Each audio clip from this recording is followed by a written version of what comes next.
James Richardson didn't usually visit his factories unannounced. As CEO of Richardson Manufacturing, he had managers for that. People paid handsomely to ensure operations ran smoothly while he focused on strategy from his Manhattan office. But today was different. Financial reports showed productivity declining at the New Jersey facility, and James wanted to see the situation firsthand before making decisions that might affect hundreds of jobs. He arrived at 6 p.m. on a Friday, deliberately late, wanting to observe the facility when management thought no one was watching. His Mercedes pulled into the employee parking lot, and that's when he saw something that made him tell his driver to stop. A boy, maybe 14 or 15, was dribbling a basketball in the empty lot with a level of skill that was mesmerizing. The kid moved like water, fluid, precise, effortless. James had played basketball in college, had season tickets to the Knicks, understood the game enough to recognize exceptional talent when he saw it. The boy wasn't just good, he was extraordinary. Crossovers that would embarrass professional defenders, a shooting form so perfect it looked choreographed, and an intensity of focus that suggested this wasn't casual practice. This was dedication bordering on obsession. James watched for 5 minutes before stepping out of the car. The boy didn't notice him immediately, lost in his practice routine, dribbling through cones he'd set up, taking shots from various positions, all with a worn basketball that had seen years of use. "You're pretty good," James said finally. The boy spun around, startled, nearly dropping the ball. Up close, James could see he was younger than initially thought. Maybe 13, small for his age, with the wiry build of someone who'd never had quite enough to eat. "Sorry, sir. I didn't mean to be here. I'll leave." The boy's accent was slight, Spanish, first generation probably. His defensive posture suggested he was used to being told he didn't belong places. "Wait, I own this factory. I'm not upset. I'm impressed. Where'd you learn to play like that?" The boy relaxed slightly, clutching the basketball like a lifeline. "YouTube, mostly. And practice. Lots of practice." James learned the boy's name was Miguel Santos, son of Maria Santos, who cleaned the factory's offices overnight. Miguel came here every evening while his mother worked, practicing in the parking lot because they lived in an apartment too small for much movement, and the neighborhood courts were controlled by gangs Maria forbade him from associating with. "My mom finishes at midnight. I practice until then." Miguel's English was excellent, better than many native speakers James encountered in business. "How old are you?" 13, 14 next month. "You play for your school team?" Miguel's expression clouded. "I tried out. Coach said I was too small, not aggressive enough. He picked bigger kids." James recognized the story. Talented kid overlooked because he didn't fit the mold. "Well, their loss. You've got serious skills." They talked for another 10 minutes, James asking about Miguel's dreams, his training routine, his life. The picture that emerged was of a hard-working kid in difficult circumstances, using basketball as both escape and aspiration. "I want to play college ball, get a scholarship, help my mom." Miguel said it with the earnest determination of someone who'd thought through every detail. "She works so hard. 3 jobs. I want to make it easier for her."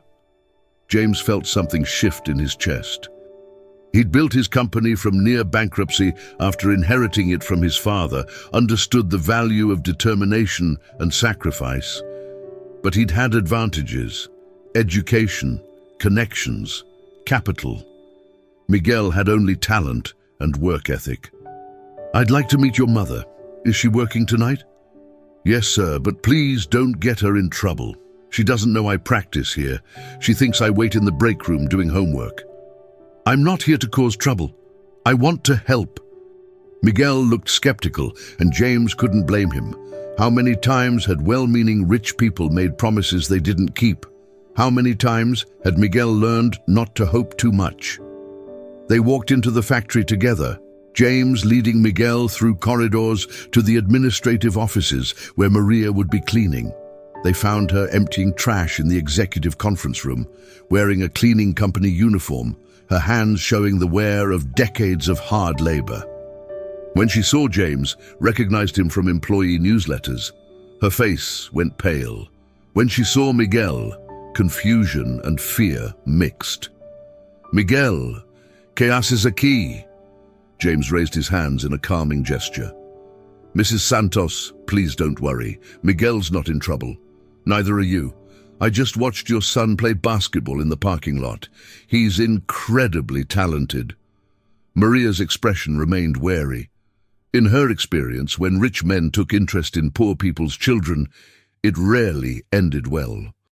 "I have a proposal," James continued. "There's a private basketball academy in Manhattan, one of the best in the country. They train kids who want to play college and professional ball.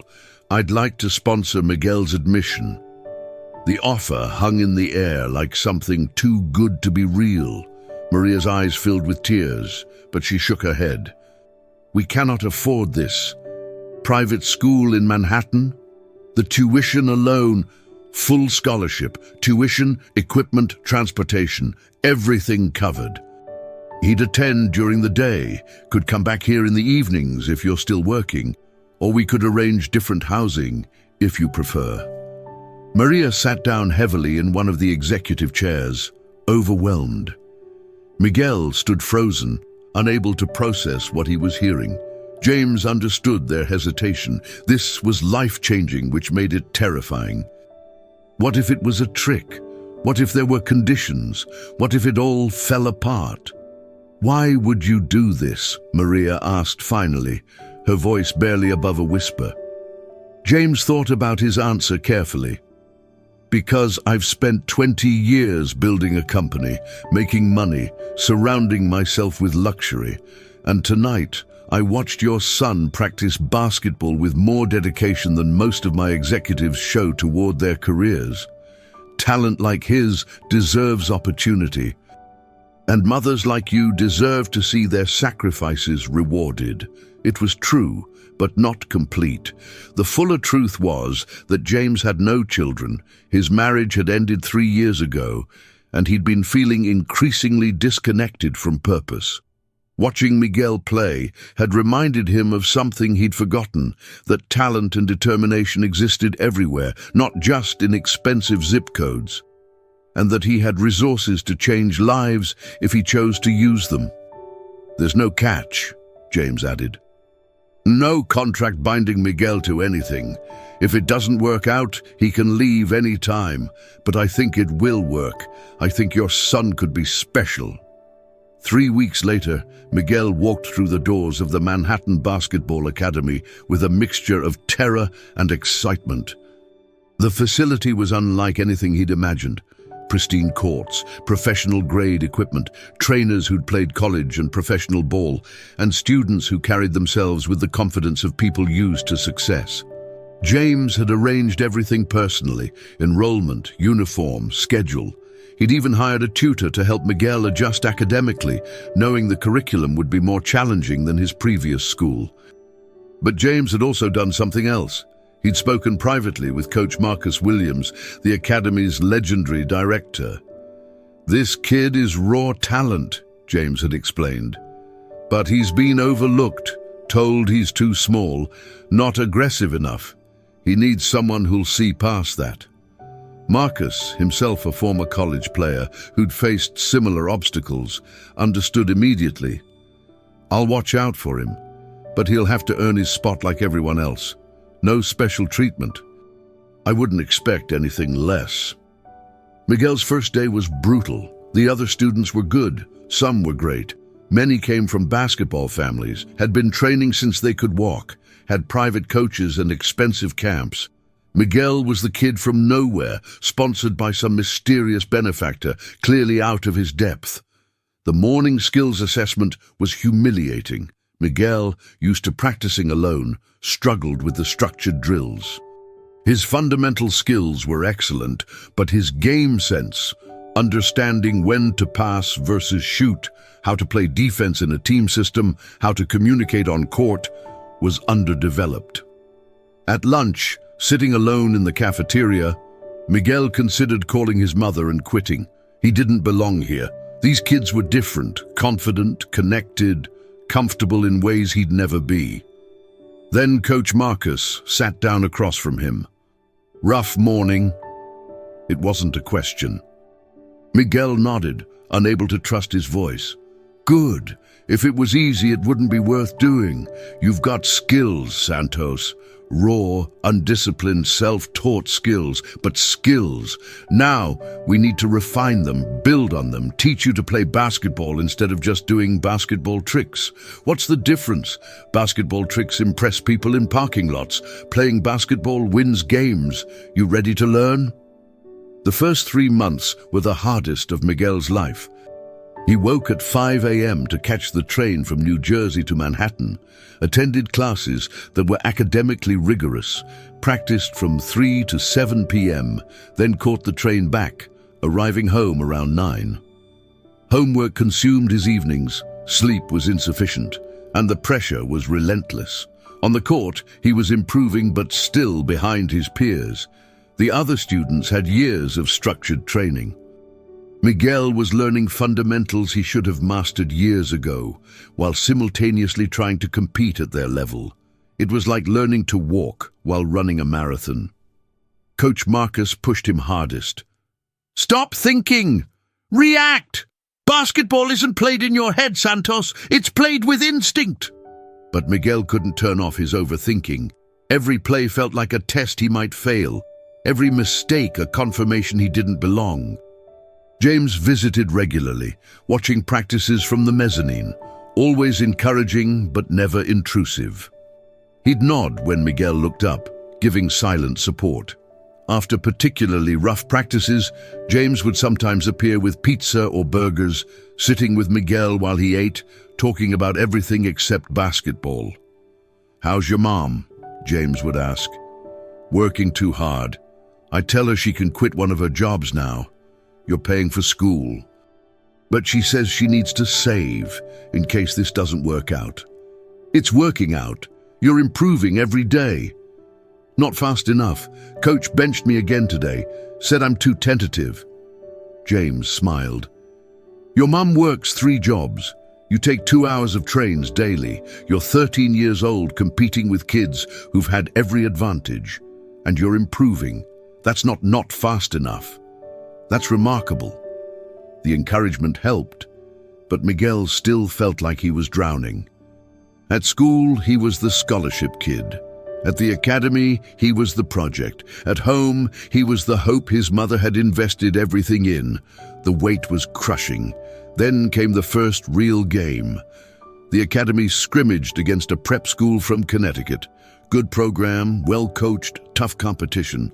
Coach Marcus had promised everyone would get playing time, but Miguel assumed he'd see maybe 2 minutes of garbage time. Instead, Marcus put him in late third quarter with the game close. "Santos, you're in. Play your game. Stop thinking, just play." Miguel's hands were shaking as he checked into the game. The other team immediately targeted him, recognizing the nervous freshman, testing him with aggressive defense. Miguel lost the ball on his first possession, airballed his first shot, and felt panic rising. Then something happened. The opposing player who'd been guarding him started talking trash. "You don't belong here, scholarship boy. Go back to wherever they found you." The words triggered something in Miguel. Not anger exactly, but clarity.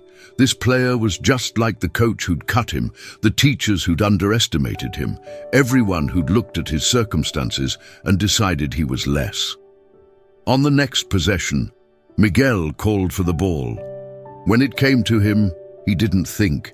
He just played, the way he'd played alone in parking lots, with freedom and creativity and joy.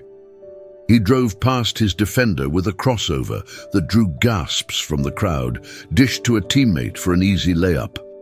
The next time down, he hit a three-pointer. Then another. Defense became instinctive rather than mechanical. He anticipated passes, disrupted plays, played with an edge his teammates had never seen. By the time Coach Marcus pulled him with 2 minutes left, Miguel had scored 12 points, assisted on 5 others, and completely changed the game's momentum. The academy won by 7. In the locker room afterward, teammates who'd barely acknowledged Miguel suddenly wanted to know his story. Coach Marcus pulled him aside. "That's the player I saw on tape. That intensity, that creativity. What changed?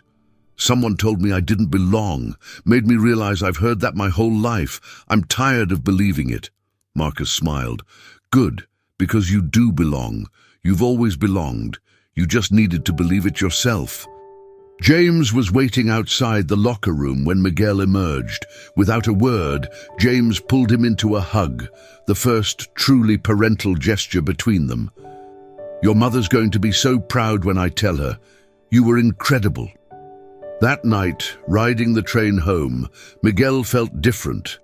Not transformed, he knew he still had so much to learn, but shifted, like he'd crossed some invisible threshold from pretending to belong to actually belonging.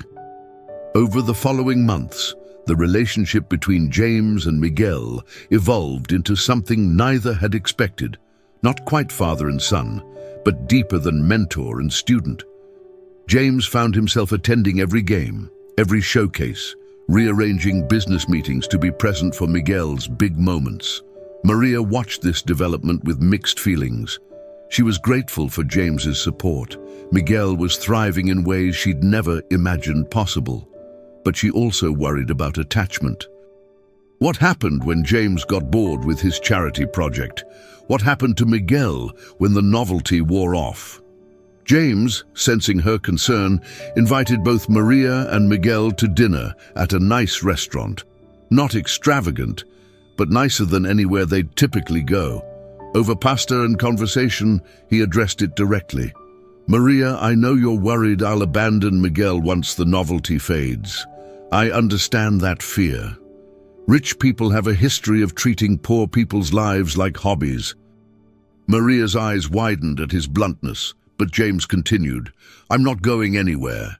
This isn't charity or hobby. Miguel has become important to me, and I'd like to be part of his life long-term if you'll allow it." "Why?" Maria asked, the question she'd been holding for months.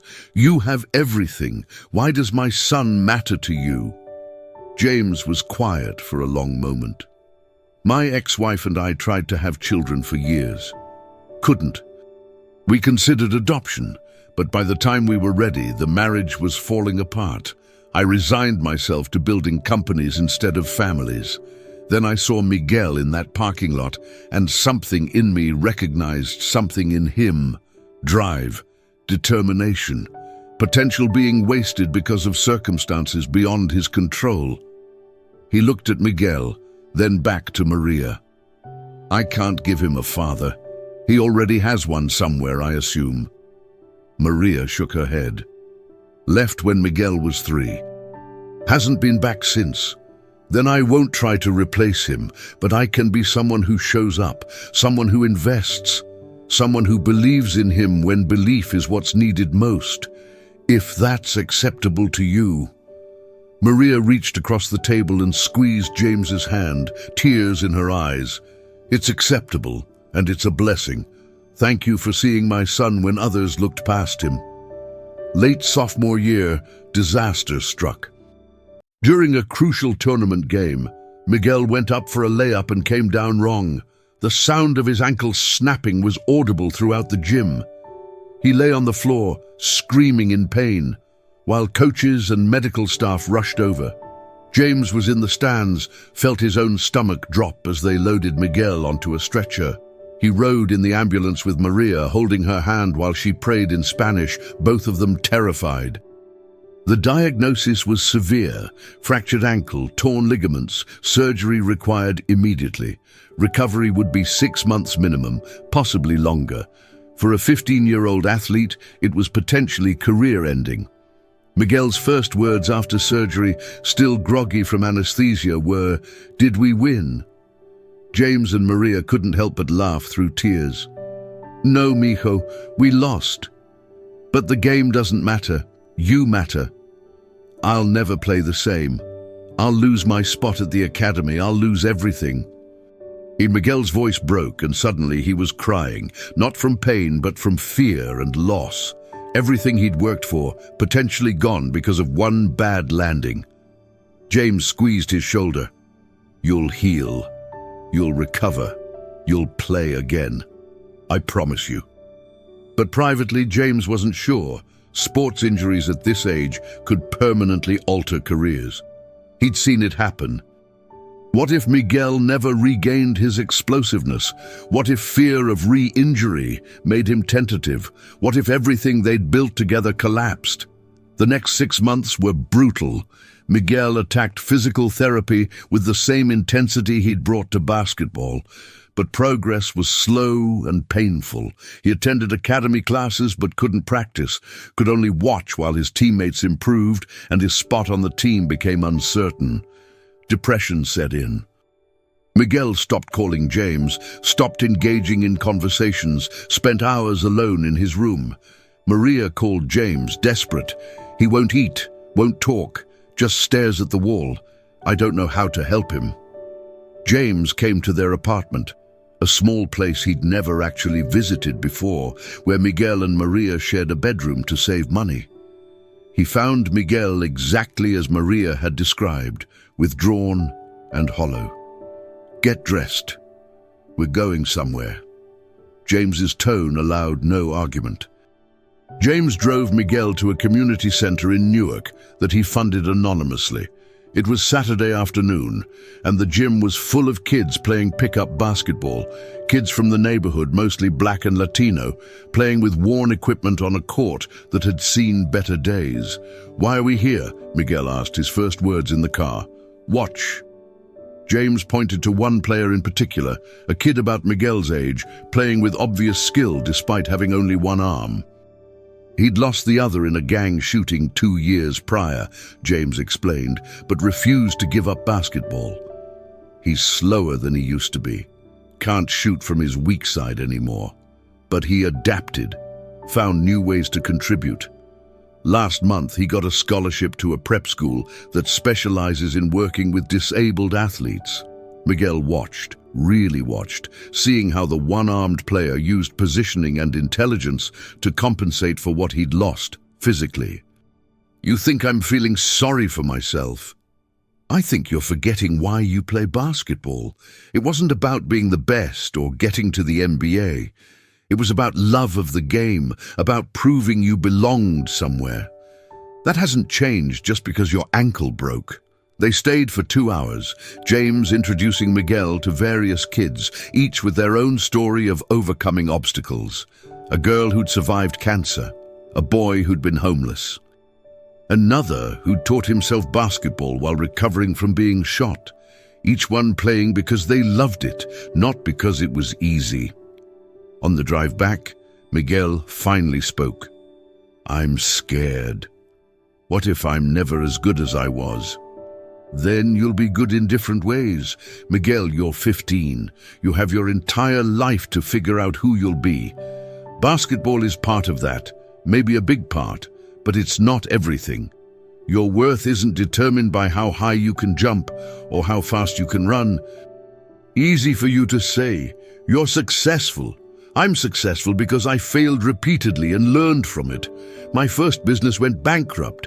My marriage fell apart. I've had more setbacks than successes. The difference is I kept going. That's what I see in you, not talent, though you have that. I see refusal to quit. Don't quit now. That night, Miguel texted James for the first time in months. Thank you. I'm going to work harder. Miguel's return to basketball was gradual and frustrating. His ankle healed, but he'd lost muscle, conditioning, and confidence. The first time he tried to practice, he lasted 15 minutes before exhaustion overwhelmed him. Coach Marcus, showing patience James appreciated, created a modified training program focused on rebuilding strength without risking re-injury. You're not competing with anyone except who you were yesterday, Marcus told him. Every day get 1% better. That's the goal. Slowly, painfully, Miguel improved. 6 months became 8, became 10. He practiced shooting while seated, then standing, then with limited movement. He studied game film obsessively, learning to see plays develop before they happened, compensating for reduced athleticism with increased basketball IQ. His junior year, Miguel returned to competitive play. He wasn't the same player. His explosiveness was diminished, his confidence shaken. But he'd become smarter, more patient, more complete. Coach Marcus moved him from shooting guard to point guard, a position that valued intelligence over athleticism. "You see the floor better than anyone I've coached," Marcus explained. "Use that. Be the player who makes everyone else better." Miguel embraced the role. He became the academy's floor general, directing traffic, finding open teammates, controlling tempo. His scoring average dropped, but his assists tripled. The team improved dramatically with him running the offense. College scouts began noticing, not the powerhouse programs that recruited McDonald's All-Americans, but solid mid-major schools looking for players with high basketball IQ and proven ability to elevate teammates. James attended every scouting visit, sitting quietly in the corner while Miguel impressed coaches with his understanding of the game. "You've got a future in this," one coach from a respected Division I program told Miguel after a particularly impressive showcase. "Not necessarily as a pro, but definitely college, and possibly coaching afterward. You understand basketball at a level most players never reach." That evening, Miguel and James sat in James's car in the academy parking lot, the same lot where they'd met 4 years earlier. "I'm not going to the NBA," Miguel said, and it wasn't despair, just acceptance. "No, probably not. Does that bother you? A few years ago, it would have destroyed me. Now, I'm getting a full scholarship to college. I'm playing basketball at a high level. My mom doesn't have to work 3 jobs anymore." He glanced at James. "Because you've been helping her. I'm happy." Senior year brought decisions and emotions Miguel wasn't prepared for. He'd received scholarship offers from 7 schools, ranging from lower Division I to high Division II programs. Each had merits, each offered different paths. The pressure of choosing his future was overwhelming. James helped by not helping. He refused to tell Miguel what to do, instead asking questions that forced Miguel to examine his own priorities. "What matters most to you? Playing time, academic quality, distance from home, professional coaching connections?" Miguel worked through each option methodically, making lists of pros and cons, visiting campuses, talking to current players. He eventually chose St. Joseph's University in Philadelphia. Strong academics, competitive Division I program, close enough to visit Maria regularly, but far enough to establish independence. The coaching staff had been most genuine in their recruitment, treating Miguel like a person rather than an asset. When he announced his decision, James felt unexpected emotion. This kid he'd found in a parking lot 4 years ago was going to college on a full scholarship, would play Division I basketball, would graduate with a degree and opportunities Miguel's circumstances would never have provided otherwise. "I'm proud of you," James said, and meant it more deeply than he'd meant most things in his life. "I couldn't have done it without you. You changed my life." "No, you changed your own life. I just removed some obstacles. The work, the dedication, the refusal to quit. That was all you." The academy held a senior night ceremony, honoring graduating players. When Miguel's turn came, Coach Marcus spoke. Miguel Santos arrived here as a raw talent with massive holes in his game. "He leaves as one of the most complete players I've coached. Not the most athletic, not the highest scorer, but someone who understands basketball and life at a profound level." Miguel gave a brief speech, thanking coaches, teammates, and specifically James and Maria. "My mom showed me what sacrifice looks like. Mr. Richardson showed me what believing in someone looks like." Together, They taught me that circumstances don't define destiny. Choices do, and I choose to keep working, keep improving, keep proving that talent exists everywhere if we're willing to look for it. James stood in the crowd, Maria beside him, both crying unashamedly. They'd become family, not through blood, but through shared investment in Miguel's success. 2 years later, James returned to his New Jersey factory for a routine inspection. As his car pulled into the parking lot, he saw something that made him smile. A young kid, maybe 12, dribbling a basketball with impressive skill. Different kid, same story. Talent and dedication trapped by circumstances. James approached, introduced himself, asked the questions he'd asked Miguel years ago. This boy was named Carlos, son of a factory worker, practicing in the parking lot because neighborhood courts weren't safe. The story was so similar it felt like destiny repeating itself. But this time James wasn't alone. He called Miguel, now a sophomore at St. Joseph's, averaging 8 assists per game, maintaining a 3.7 GPA in business management. "I found another one. Kid with serious skills, no opportunity. Interested in meeting him?" Miguel drove up that evening, still limping slightly from his old injury, but moving with the confidence of someone who'd overcome obstacles. He spent 2 hours with Carlos, showing him moves, giving him tips, sharing his story of going from parking lot to Division I scholarship. "Is it hard?" Carlos asked. "Hardest thing you'll ever do," Miguel answered honestly, "but worth it. If you're willing to work, Mr. Richardson will help, and so will I. We'll make sure you get the chance you deserve." Watching Miguel mentor Carlos, James felt completion. The cycle had come full circle. The kid he'd found had become the man who'd help find others. Miguel would graduate in 2 years with a business degree, had already expressed interest in working for James's company, while potentially coaching youth basketball on the side. "You know," Miguel had told James recently, "I used to think success meant making the NBA. Now I think it means using whatever success you achieve to lift others up. You taught me that." James had disagreed. "You taught me that. I'd been building companies, making money, but forgetting why any of it mattered. You reminded me that impact isn't measured in quarterly profits, but in lives changed." They'd stood in that same parking lot, where everything had begun with a chance observation and a decision to act on it. "So what happens to the factory?" Miguel had asked, knowing James had been considering selling it. "I'm keeping it. Turning it into something different, a manufacturing company that prioritizes employee development, education programs, opportunity creation. Companies can be profitable and purposeful. You've convinced me of that." As Miguel worked with Carlos, demonstrating footwork and shooting form, James made calls to the basketball academy, setting wheels in motion for another scholarship, another chance, another life transformed. Maria arrived to pick up Miguel, saw what was happening, and approached James with tears in her eyes.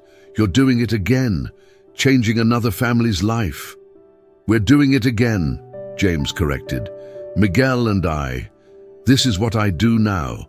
Find talent, provide opportunity, watch people become who they're meant to be. It's the most rewarding work I've ever done." 4 years earlier, James had been a millionaire CEO, disconnected from purpose, going through motions of building wealth without meaning. Then he'd found a kid dribbling a basketball in an empty parking lot and remembered that the greatest privilege of wealth isn't what it allows you to have, but what it allows you to give. Miguel had been the first. Carlos would be the second. There would be others. There were always others if you bothered to look. And together they'd build something more valuable than companies or profits. They'd build chances where none existed, hope where despair had lived, futures where only limitations had been visible. The kid in the parking lot had changed the millionaire's life as much as the millionaire had changed his. That was the real lesson.